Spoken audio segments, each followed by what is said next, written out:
A community-wide heartbreak. The Mick comes to town, and the day they sold Durand Eastman Beach by mistake. It all made news this very week and decades past here on Rochester's first TV station. News 8 Now's Dave McKinley is back with News 8 Then. 10 years ago this week, they finally found her. And this is truly closure. More than 2 years after she disappeared, and after more than 2 years of searching, and after more than 2 years of hoping things would turn out differently, the body of Kaylee Polton was pulled from a water tower at Northern Telecom, placed there by a neighbor of hers at the Gleason Estates in Pittsford, who confessed he'd killed her even before anyone knew she was missing. Though Mark Christie's doing life in prison, Kaylee's parents will no doubt never fully recover from the ordeal, which ended with the confirmation she would never be coming back.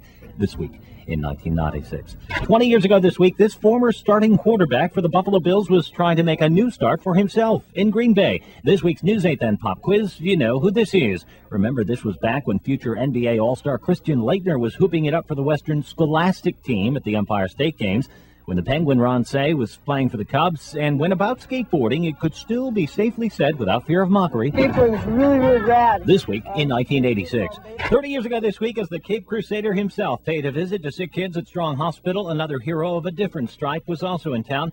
Those would be pinstripes, the type once worn by Yankee great Mickey Mantle. And Rochester's zoological wonder Jimmy, the longest ever surviving chimpanzee in captivity, turned 46 this week in 1976.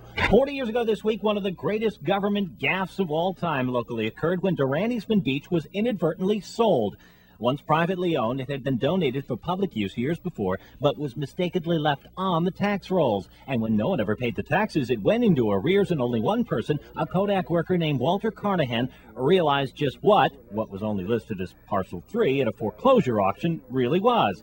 County Manager Gordon Howe at first scoffed at Carnahan's claims he owned the beach, but then at a hastily called news conference had to confirm that indeed he did. Lifeguards were pressed to do one final duty of erecting signs stating as much before trudging off to look for other jobs. Carnahan, who bought the beach for $2,000, offered to sell it back for $100,000. The county eventually prevailed in court, but to this day, those who remember it still shake their heads at one of the biggest bureaucratic boners of all time. That was a beaut. From back in the days of News 8 Then. This is News 8 Now. Now the answer to the pop quiz about the former starting QB for the Bills trying to make a new start in Green Bay 20 years ago this week. Do you know who this is? That is Vince Ferragamo. Although he took the LA Rams to the Super Bowl, he spent one subpar season with the Bills before then shuffling off to Green Bay, where he fared even worse and soon retired. Today, Ferragamo runs a school for aspiring young quarterbacks.